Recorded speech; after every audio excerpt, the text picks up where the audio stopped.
Hi everybody, this is Collieuk again. You may have seen some of my videos, and you may not have done. And you may think, who is this mumbling twat with his face in the bottom of the corner of my screen? Fuck off. Fair play to you. I'll be thinking the same thing if I were you, possibly. Anyway, this is a great, the Great Giana Sisters. So you got Mario Brothers, and you got these bastards, the lesbian equivalent. Not necessarily lesbians, but we're thinking back in this day, 1980s. It was a thing, weren't there, for females and that, you know, sisters, gotta be lesbians. I don't know where I'm going with this. Let's fucking play the game. So this is Giana.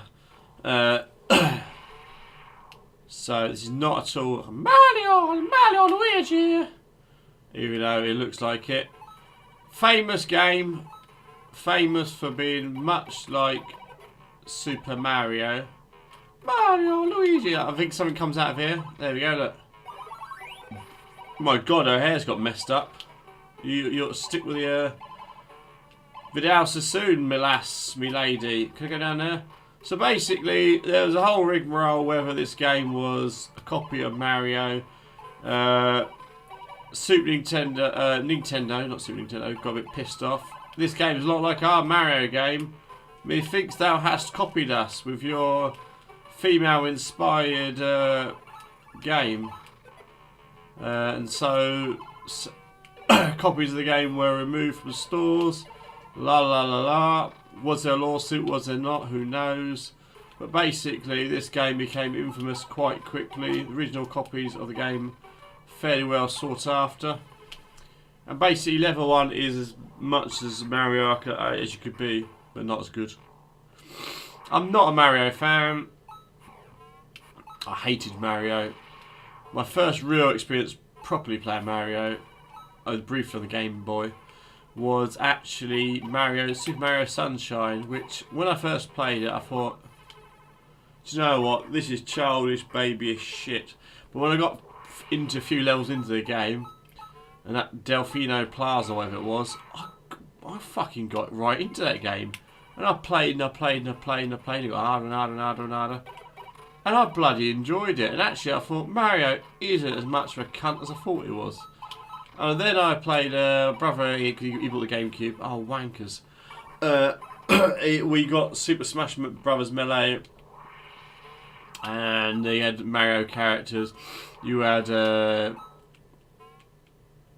was it one from Metroid Prime? You had Link, Zelda, fucking, who's that fucking twat from Jigglypuff and all them Pokemon twats.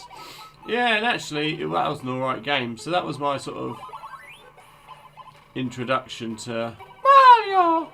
But since then I played sort of Mario a bit more and so forth. I had a really good experience actually with Mario. I went to a retro event with my stepson. I don't really see him now because things have changed. If you've seen some other videos you might know about. But we played on one of these Nintendo.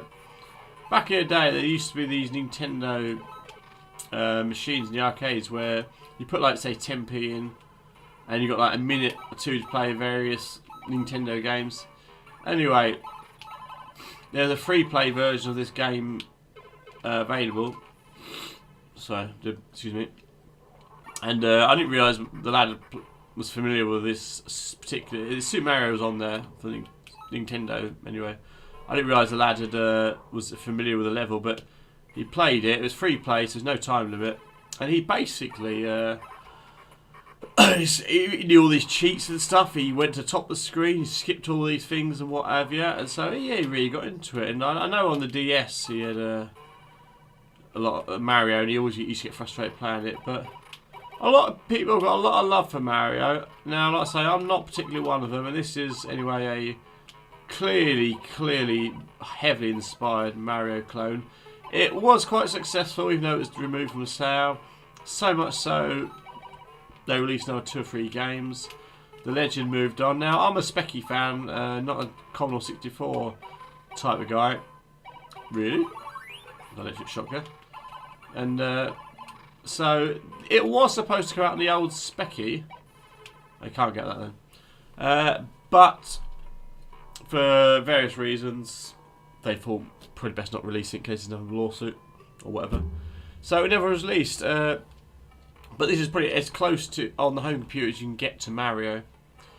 So it's got its fans, and you know, I mean, like, every 8-bit computer wanted its Mario, I suppose, and back in the day, I suppose. So this is these sisters, the nearest most people got to it if you didn't have a Nintendo. Obviously Sega, Sonic came along later on if you wanted Sonic instead. But 7 out of 10. It's an alright game. I must say, although I like Mario, I know it's a good game and all that, but yeah, Mario is Mario. This is a very similar game, but not for me. But 7, it's still respectable. I can imagine if I was a Commodore fan back in the day, I probably would have given it quite a bit of time. I probably would have given it 20 minutes. You know, 20-minute play here and there. Watch a bit Bite Grove. Bite Grove! Ah! Gotta get down to Grove, man. See Jeff. Where's Sputty? And anyway, adios.